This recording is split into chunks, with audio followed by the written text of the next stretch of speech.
caught a vibe. Baby, are you coming for the ride? I just wanna look into your eyes. I just wanna stay for the night. Hello guys, welcome back to my channel. If you are new here, my name is Amara and I am a yoga teacher currently based in Dubai. And for today's video, we are doing a Q&A. So I asked you guys on my Instagram, which is Amara Thompson, if you want to go and follow. But yeah, I asked you guys on my Instagram if you had any questions, and these were the questions that came through. So let's get into it straight away. Cool, give me one moment, find the questions. Okay, let's get straight into it. So the first question that I had was, what was my favorite asana? So asana being yoga pose. Quite easy. My favorite asanas are usually back bends because I love all of the heart opener vibes. Probably full wheel pose. What's the other one? Oh, I'm really enjoying my pinch practice at the moment as well. And Shavasana and Child's Pose are forever going to be some of my OG faves. They are very much needed no matter what practice I am doing. So yes, those are a few of my favorite yoga asanas. The next question, how to truly let go of painful experiences and move on. This one was quite deep and I love this one because I think it's such a valuable question that so many of us can relate to. So first thing is, I'm so sorry that you're going through something painful. I'm sending you so much love. I have been there, I understand. I can only imagine what it feels like, but I think it's really important when we're moving through painful experiences to know that we can't rush our healing. All the time, we have to feel in order to heal. So I think often when we are in the space of yoga where everyone knows that we need to heal from these things, we often try and rush it, right? We're like, okay, well, I'm just going to do all the healing and then it can be over as soon as possible. And the truth is we can't rush healing. The reason that we're being given this experience is usually because it's a lesson we need to learn, first of all, and we're going to come out of it so much stronger and so much more powerful and closer to our highest selves, really. And the truth is that all of that pain will eventually become your power and will become the thing that you can share and help others if you choose to do so. And so that pain is so important because it's part of making you who you are. And as much as I wish we could all move through it as quickly as possible, sometimes it's not possible. And we have to feel in order to heal. And I promise you that pain will become your greatest power one day, and hopefully one day very soon. Just make sure that you're putting yourself first, doing your yoga practice, doing any healings that you need to do, whether it be however it may be, however you choose to move through the healing process, even if it's ice cream in bed, because sometimes ice cream in bed is the solution. Even if it's just for one evening, it can be the solution. So yeah, I'm sending you so much love and I know you will come out of it with all the lessons the universe needed you to have to take whatever next step is there for you. Next question, what does your personal practice / movement look like on a day-to-day basis amongst everything? I love this question. So my personal practice is my number one priority. By personal practice, I mean my yoga practice. And this is my number one priority. My love for teaching yoga came from my practice. And in order to keep the love there, my practice has to be the number one thing. So I practice roughly 6 days a week. Usually for about 20 minutes. It doesn't have to be a full practice for me. Sometimes it's meditation, sometimes it's vinyasa, sometimes it's yin, but I always try and find my mat at least 6 days a week. And yeah, it's something I really love and I'm super passionate about as well. In terms of other movement, I don't tend to do too many other things because I am moving so much, but if I do, it is more on the low impact side of things because that's where the love for me personally is. I'm much more in my yin energy in that sense. So Pilates, bar, long walks, yeah, the occasional run every once in a while, but that is really the extent to my movement practice at the time being. And it's what my body is really loving. I can safely say that my body feels so much better than it did when I was really pushing myself and kind of battering my joints at the gym every day. I've had a real shift, and it's brought me a lot of peace and a lot of love for my body. So yeah, that's really nice. Oh, this one's really, really nice. So tips on becoming plant-based and yummy meal ideas. This actually leads on really perfectly for movement practice, because for those of you that follow me on Instagram, you may have noticed that I posted a story saying that I'm moving to a fully plant-based diet. I have been vegetarian for 5 years now and decided to make the move to being fully plant-based. I don't know what took me so long. But yes, I made the move to being fully plant-based, and again, for me, I just feel so much healthier. I feel like I'm nourishing my body in the way I need to.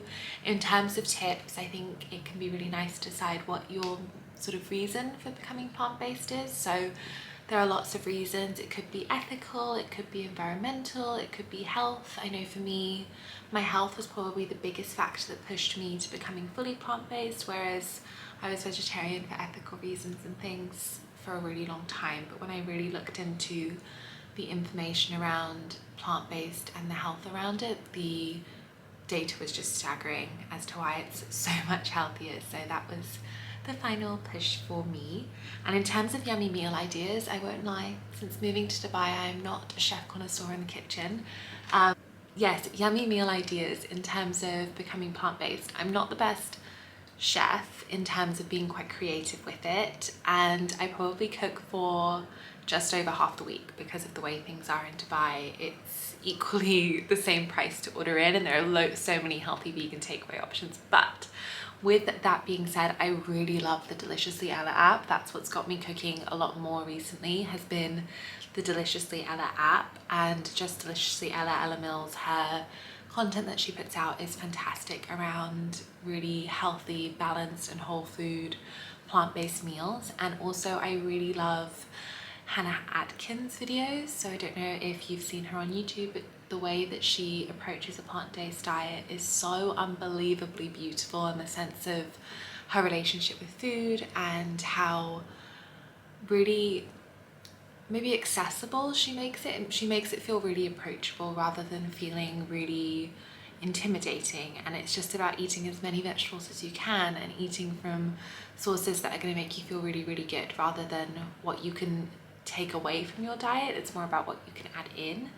And yeah, I think the biggest thing when becoming plant-based is to listen to your body as well and tune into how it feels, because you never want to feel deprived, you never want to feel restricted. Especially for me, coming from the background of an eating disorder, that was super important as I was making this transition, but it is going well. The next one was my favorite books. This one will be quite quick because I'm not the biggest reader. I am super dyslexic, so I don't tend to do lots of reading, and when I do, I have to concentrate very hard. Saying that, I do have a few books I absolutely love, which are very easy reads, so if you're anything like me, you'll enjoy them. One of them was A Return to Love by Marianne Williamson, I think, and this was huge in my healing journey. It just changed everything for me. It brought me back to the person I was before I'd had those experiences that I needed to heal from, so that was a beautiful book. I also love Light is the New Black by Rebecca Campbell, and Lean and Living by Kirsty Gallagher. And I'm also reading a really good book at the moment called Yoga for Witches, and it is fantastic, completely up my street. I am loving it. Yes, absolutely love those books, definitely would recommend, but as I said, not the biggest reader. Okay, next one. Where did you do your yoga teacher training? So I did my yoga teacher training in the UK. I did it in London. I did it over the course of a year whilst working full time. If you go back onto this channel, you'll see some of my videos on when I was doing my yoga teacher training. I did it with a school called Yoga London, but unfortunately they have closed down, which is just absolutely heartbreaking, I won't lie. It was such a fantastic training and such a beautiful school. The teachers were amazing. But yeah, it's no longer there. If you are super interested in this, I will put you in contact with some of my teachers, because I know that they're going to go on to other places and do trainings in other places as well too. Next question. Okay, we'll go into this one. So the next one was tips for feeling inadequate as a yoga teacher and finding your way. So I think this is a really lovely question, because I know that for those of you that don't know, I teach on a yoga teacher training course, a 200-hour yoga teacher training, and I teach them asana and sequencing. So I am a teacher who teaches yoga teachers. And I think this is something that comes up fairly often. I think when it comes to finding your way, it's really about tuning inwards. And this is what I always say, but you have the right to be here. We all have a right to share, and if you can tune inwards and tap into your intuition and really allow yourself to tune into why you share yoga and why it's important to you and how you want to make your students feel, then I think from that space is where you will find your way. When you can really tune into your intuition, maybe you come back to your meditation practice and ask yourself, why am I a yoga teacher? And when you really tune into that, then you will feel like there's so much direction there, and you'll know where you need to share and who you need to share to, because you're not everyone's teacher, and that's okay. We're not trying to be everyone's teacher, right? We just want to find the people who are really going to resonate with us. So hopefully that helps. The next question was, I would love some advice on starting a yoga business and an online membership. So I am not a business coach by any means. I will never claim to be, not my forte. However, if I'm being really honest about what really changed things in terms of me starting my yoga business, it was truly the energetic side of things. So tuning into my limiting beliefs, tuning into what my intuition was telling me to do, where my intuition was calling me towards, what felt right, what felt wrong, tuning into what I was feeling called to manifest, and really tuning into that guidance, right? That guidance that comes through and gives you such clear direction on where you need to be moving towards. And that was really what guided me in everything that I did.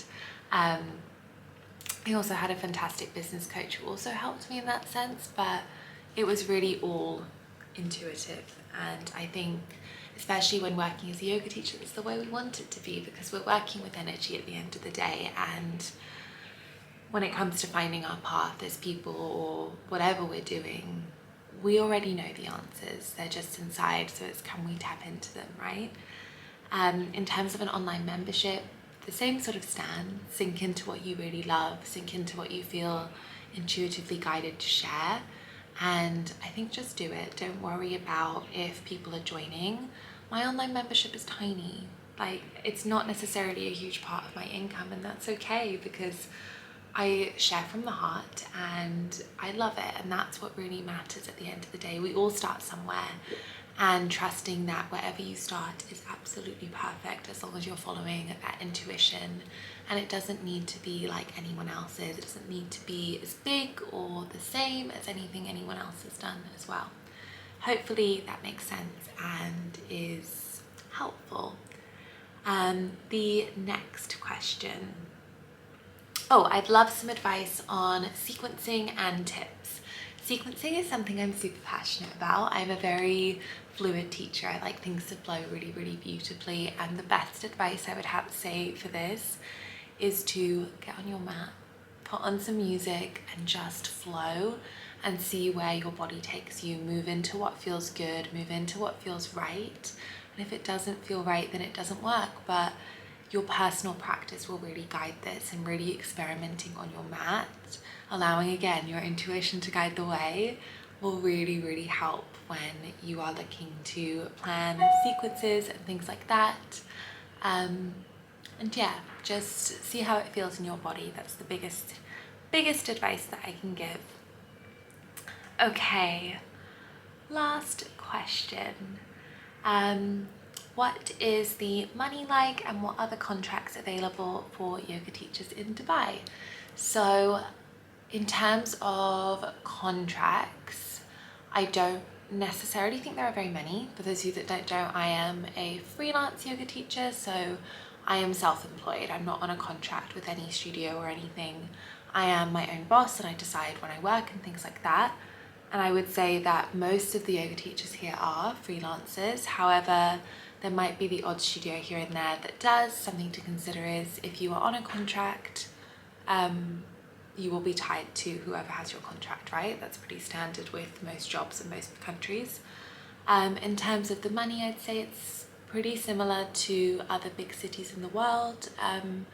There's definitely the potential to make more money here because it's a big city, but at the same time, I think it looks a lot more glamorous sometimes than it actually is. It may look like your favorite yoga teacher is making loads of money because they're teaching at influencer events or something like that, and that may not be the case. I think the biggest thing when we're thinking about earning enough money as a yoga teacher and earning enough to be able to do it full time is really tuning into our money mindset sometimes, and that lack mentality. I think we often go in really scared and have that bit of lack mentality. So tuning into how we can be more abundant and what makes us feel more abundant, all the areas that we can find opportunities to teach and things like that, and really tuning into where we feel guided to share yoga and all of the ways in which we can, rather than the ways that we see everyone doing it. Because if everyone's doing it, then I don't know, there's probably space for you to do it a little bit differently. And I think that would be my general advice. There's been quite a few questions here from yoga teachers, and I think my general advice always is, as I said, I'm not a business coach, but what I do know is when you really sink into your guidance, when you really sink into your intuition, when you are manifesting things from a space where you know you are so guided, you've been guided towards that manifestation, and you've got the universe supporting you, you've got your guides supporting you, you've got everything on your side to make it happen, it will fall into place. And for me, I know that was true. When I found the path I was meant to be on, I was so divinely guided to where I needed to be. Everything I needed to make it happen fell into place. And my biggest advice would be, first of all, dropping inwards and really tuning into what do you want. You may realize that actually you don't even want to be a yoga teacher, you want to be a coach, or you want to be a Reiki healer, or you want to share dance or something like that. I don't know, but tuning into, first of all, your intuition in that sense, and then also really asking those questions deep in meditation. So for example, if I was looking for guidance coming into meditation and just sinking in deep, being there, and then when I'm ready saying like, give me guidance on this, turning to my oracle cards, turning to my tarot cards and saying, give me guidance, show me the way, and fully surrendering, right? It's about being in the feminine. For me personally, the tactics of like business strategy and things, they're not the way I choose to do things. I sink into the feminine. I trust that if I am standing in a place of love and integrity and in my truth as my highest self, that everything I need will find its way to me, and we attract everything that we need. The universe will bring it to us. So yes, I'd say that's my biggest form of advice. And if that is something you're interested, I do offer soul coaching around tuning into your guidance and your intuition and your soul purpose and things like that. So if that's something you're interested, you're always welcome to pop me a DM or check out my website, because I would absolutely love to chat more things like that. But yes, I think that is everything for today's video. Thank you guys so much for asking so many fantastic questions. I feel like we've really got to get to know each other a little bit better, or at least you've got to know me. It'd be nice if you could tell me a little bit about you in the comments, and then it's a little bit two-way. But otherwise, thank you so much for watching this video. If you enjoyed it, please like and subscribe. Feel free to follow me on Instagram if you're interested in doing any online yoga or that's aligned with the moon. Feel free to check out my online yoga membership. But otherwise, I am sending you so much love, and I hope to see you in my next video. Bye guys.